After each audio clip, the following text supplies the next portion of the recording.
سامنے سیرت ظاہر کرنی ہے، یہاں سے ان کے تذکرے شروع کرنے ہیں۔ اے آدم کچھ لینا دینا نہیں ہے، یہاں کھڑے کھڑے آپ میرے محبوب کی ذات اقدس پہ 20 مرتبہ درود پاک پڑے، حق مہر ادا ہو جائے گا۔ ختم نبوت، نعرہ تکبیر، ابھی شروع ہی ہوا ہے دنیا کا نظام کہ حبیب کبریا حضرت محمد الرسول اللہ صلی اللہ علیہ وسلم کے تذکرے شروع ہو گئے۔ درود شریف پڑھو، حق مہر ادا ہو جائے گا۔ آج مسلمان کو درود پاک پڑھنے کی توفیق نہیں۔ آج ہم صبح کو اٹھتے ہوئے کچھ اور کہتے ہیں، سوتے ہوئے کچھ اور بک بک کرتے ہوئے سو جاتے ہیں۔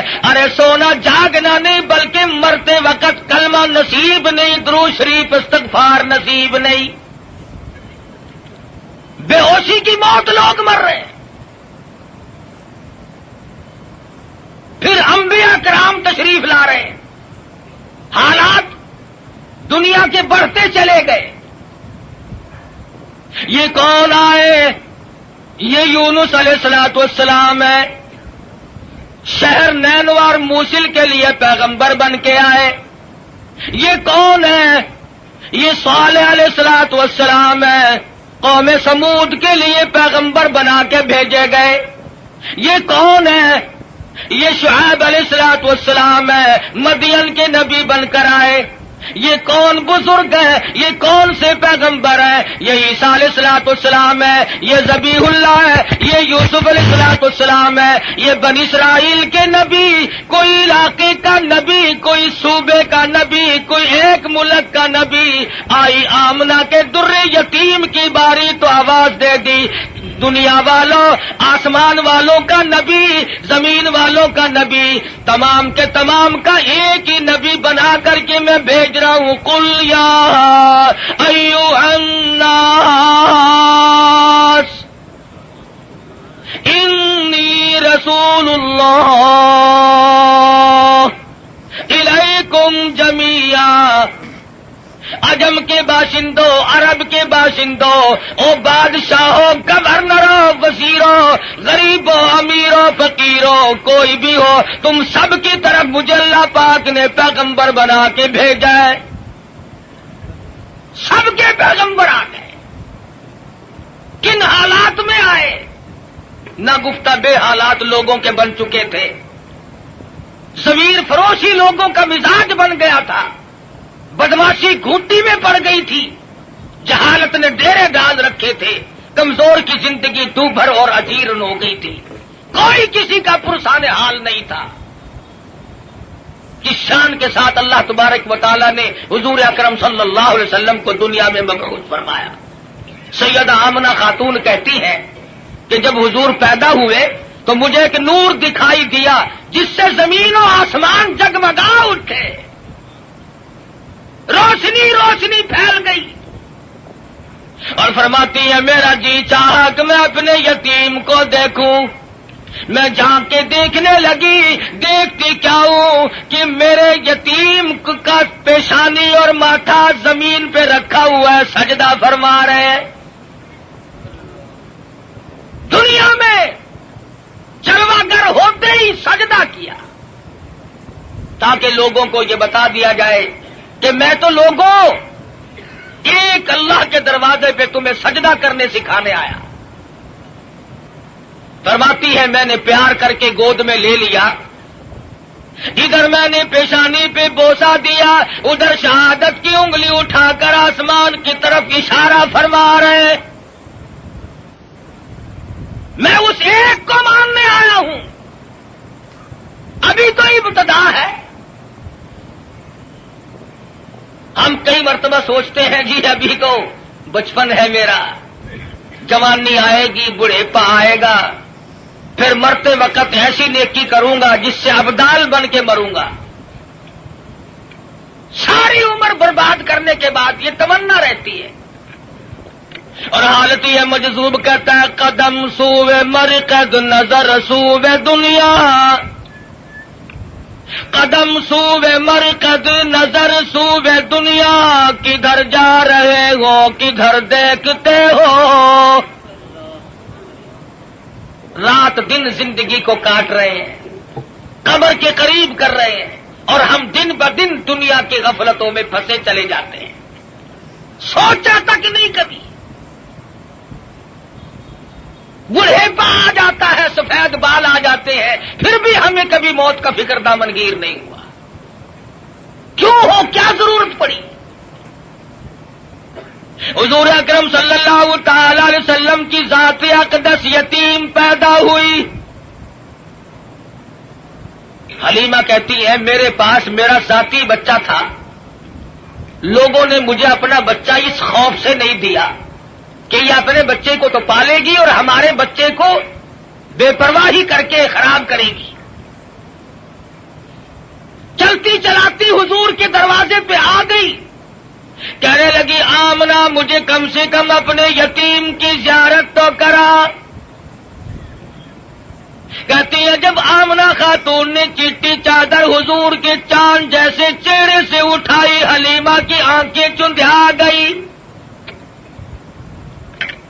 اور کہنے لگی میری آنکھوں نے آج تک اتنا حسین بچہ کوئی دیکھا نہیں۔ حلیمہ کہتی ہے میں نے بھی نہیں دیکھا، آمنہ فرماتی ہے میں نے بھی نہیں دیکھا۔ آواز آتی ہے، جبریل کہتے ہیں او حلیمہ او آمنہ تم کہاں سے دیکھ لیتے ہیں؟ تمہارے سامنے تو صرف قریش کے بچے ہیں، بنو سعد کے بچے ہیں۔ میں مشرق کا چکر لگاتا ہوں، میں مغرب کا چکر لگاتا ہوں، شمال میں پھرتا ہوں، جنوب کا چکر لگاتا ہوں، رب کبریا کی قسم آج تک میری آنکھوں نے اتنا حسین دیکھا نہیں۔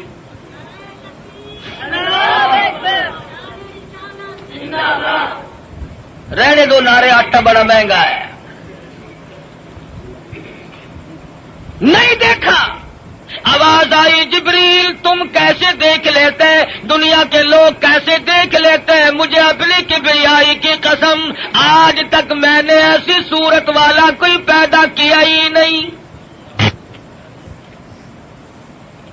الہی اب تو آیا کریں گے، اب تو ایسے آنے شروع ہو گئے، چلو پہلے نہیں آئے تھے تو کیا بات ہے۔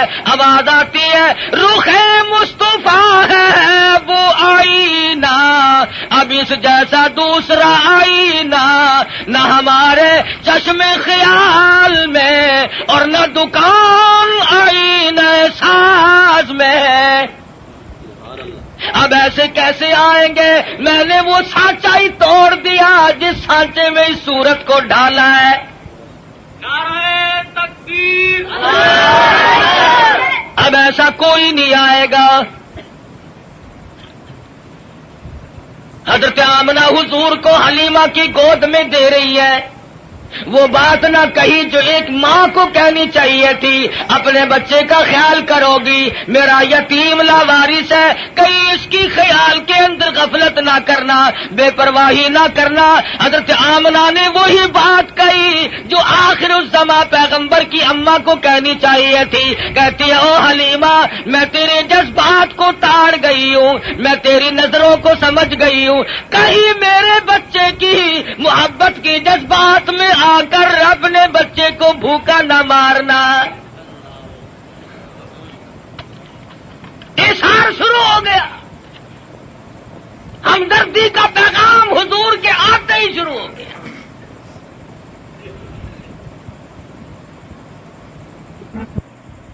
پوچھو یہ سعودی عرب والے بھوکے مرا کرتے تھے، حاجیوں سے ستو چھین کر مانگ کر کھایا کرتے تھے، ادھر قانون مصطفیٰ صلی اللہ علیہ وسلم کے چند قانونوں کا اجرا کیا، حدود اللہ کو قائم کیا، ادھر اللہ میاں نے زمین کو حکم دیا جب میرے نبی کو دستور کو مان بیٹھے اب سونا باہر اگل دے، پٹرول نکل رہا ہے، سنگ مرمر نکل رہا ہے، سونے کی کانیں نکل رہی ہیں۔ تم دیکھنا تو صحیح جب ہمارے ملک میں اسلامی نظام کو استحکام کی صورت حاصل ہو جائے گی اور ہم جب سب دل سے ماننے لگیں گے خدا کی قسم پھر اس کی برکتوں کا مشاہدہ کرنا۔ نعرہ تکبیر، نعرہ صحابہ، ابھی تو آیا ہی آیا ہے نا۔ مسلمانوں نے بڑا غضب کیا، بڑا ظلم کیا۔ کوٹھی زندہ کے لیے، بنگلہ زندوں کے لیے، کار موٹر زندوں کے لیے، ہوائی جہاز زندوں کے لیے، سبزی ترکاری پھل فروٹ سارے کے سارے زندوں کے لیے، عورت مرد زندہ مرد کے لیے، مرد زندہ عورت کے لیے، کپڑا لتا خرچ اخراجات یہ تمام کی تمام زیبائش اور نعمتیں زندوں کے لیے۔ مسلمانوں نے کتنی بڑی بے انصافی کی، خدا کا قرآن مردوں کے لیے۔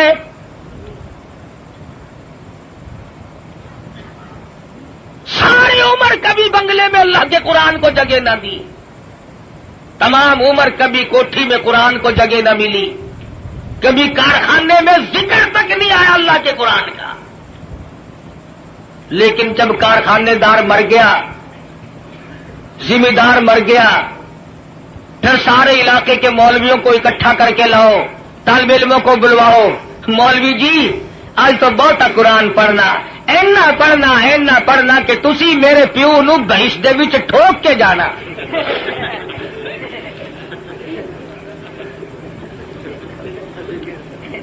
ساری عمر نیڑے نہیں آیا کبھی، شرابیں رج رج کے پی، بدماشی کی، بغاوت کی، مرنے کے بعد قرآن یاد آیا۔ اس کا مطلب یہ ہوا کہ یہ قرآن مردوں کے لیے آیا، زندوں کا اس میں کوئی حصہ نہیں ہے، تھوڑا سا۔ مولوی صاحب نستر والوں نے بھی جواب دے دیا، ڈاکٹروں نے بھی جواب دے دیا، حکیموں کو دکھا بیٹھے ہیں، ڈاکٹروں کو دکھا بیٹھے ہیں۔ ہن تسی کچھ اللہ اللہ کر دو، اللہ کے نام وچ برکت آخر ہوندی ہے۔ آخر گولی ٹکا انجیکشن آپریشن معجون پہلے، خدا کا قرآن پچھو۔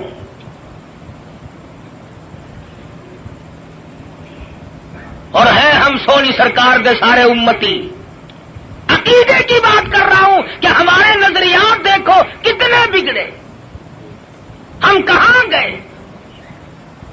تمہیں کیا معلوم ہے، زید بن حارث رضی اللہ تعالی عنہ صحابی کہتے ہیں میں مدنی کریم صلی اللہ علیہ وسلم کے ساتھ تھا، حضور جب طائف میں تشریف لے گئے، سرداروں کو اللہ کا قرآن سنایا، توحید کا پیغام پہنچایا، انہوں نے تو انکار کر دیا۔ طائف کے امیروں کے، غریبوں کے، شریر بچے جھولیاں پتھروں کی بھر کے سرکار مدینہ کے پیچھے لگ گئے۔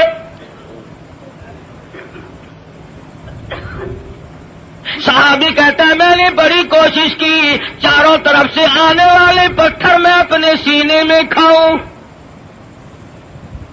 اور لوگوں وہ کتنے متبرک قسم کے لوگ ہوں گے جو سرکار مدینہ کی طرف آنے والے پتھر اپنے سینے پہ کھا رہے تھے۔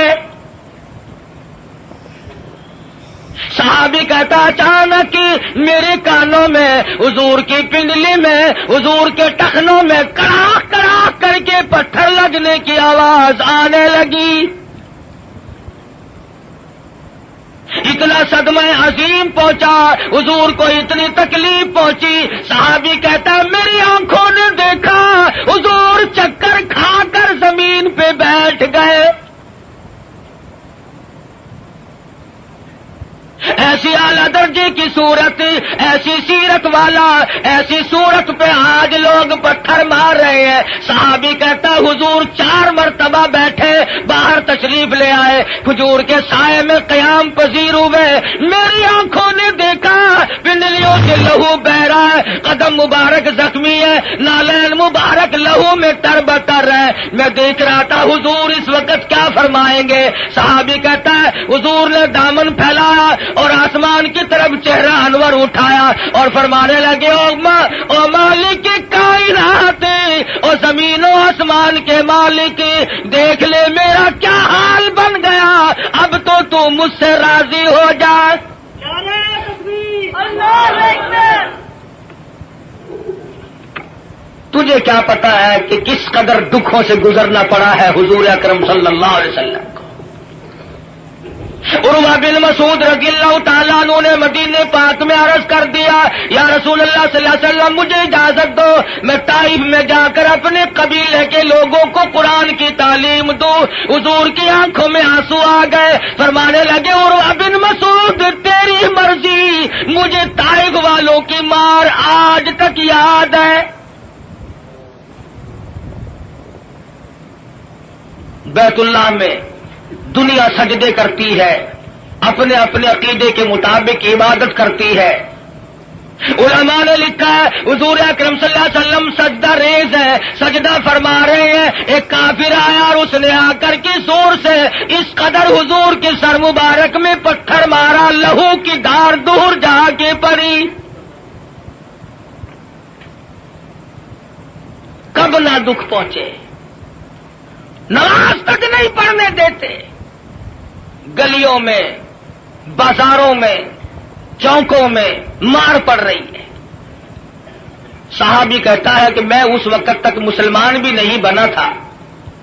میری آنکھوں نے دیکھا کہ چاروں طرف لوگ کھڑے ہیں, پتھر مار رہے ہیں, ہڈیاں مار رہے ہیں, روڑے مار رہے ہیں, اور وہ بیچ میں کھڑے ہونے والے کچھ پڑھتے ہیں, زخمی ہے, لہولہان ہے. میرے دیکھتے دیکھتے اچانک ایک لڑکی آئی جس کے ہاتھ میں پانی کا پیالہ تھا. اس نے پیالہ زمین پہ رکھا اور لپٹ گئی. میرے ابا لوگ کیوں مارتے ہیں؟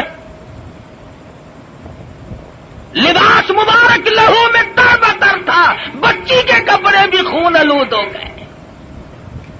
اور صحابی کہتا ہے میں تو مسلمان بھی نہیں تھا مگر میری آنکھوں نے دیکھا کہ حضور زمین پہ بیٹھے اور پانی منہ میں لے کر کلی جو کی تو منہ سے لہو آیا.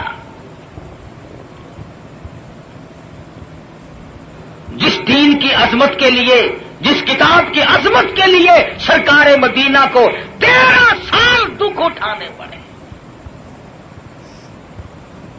اور صرف اپنے لیے نہیں, کبھی جانثاروں کے بارے میں یوں اطلاعات ملتی ہے, کبھی خبر ملتی ہے کہ آج زنیرہ کی کھڑی کر کے دونوں آنکھیں نکال دی گئی, کبھی اطلاع ملتی ہے لبینہ کا کھڑی کر کے چمڑا ادھیڑ دیا گیا, کبھی خبر ملتی ہے نادیہ بڑھیا کو لٹا کر پیشانی پہ گرم گرم لوہا کر کے داغ دے دیے گئے, کبھی اطلاع ملتی ہے خباب ابن عارت کو پھانسی چڑھا دیا گیا, کبھی خبر ملتی ہے سعد بن دسنا کی بوٹیاں اڑا دی گئی,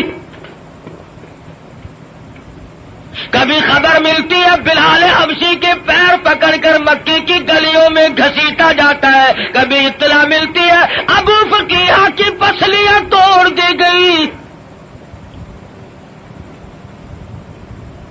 ان صدموں سے رات دن دو چار ہے, رات کو چین نہیں, دن کا اطمینان نہیں, 13 برس اس کشمکش میں کٹے.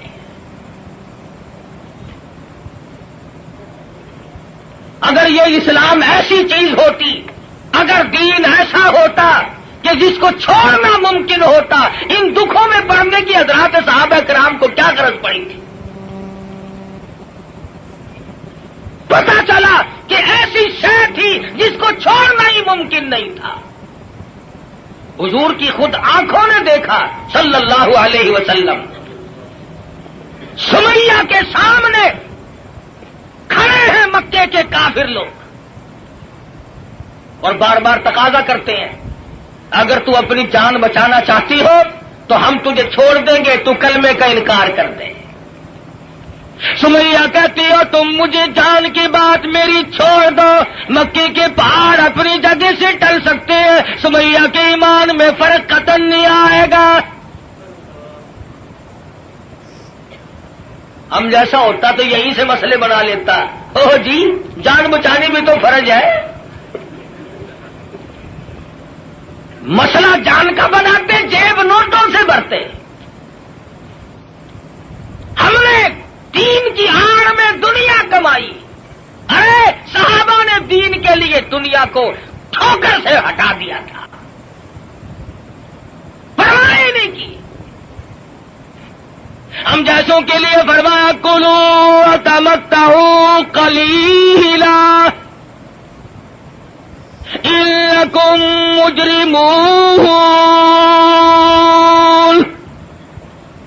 کھا لو پی لو مزے اڑا لو چند دنوں کے لیے، اور تم پرلے درجے کے مجرم۔ یعرف المجرمون بسیماہم فیؤخذ بالنواصی والاقدام، پیشانی کے بال پکڑ کر گھسیٹ کر جہنم میں پھینک دیا جائے گا۔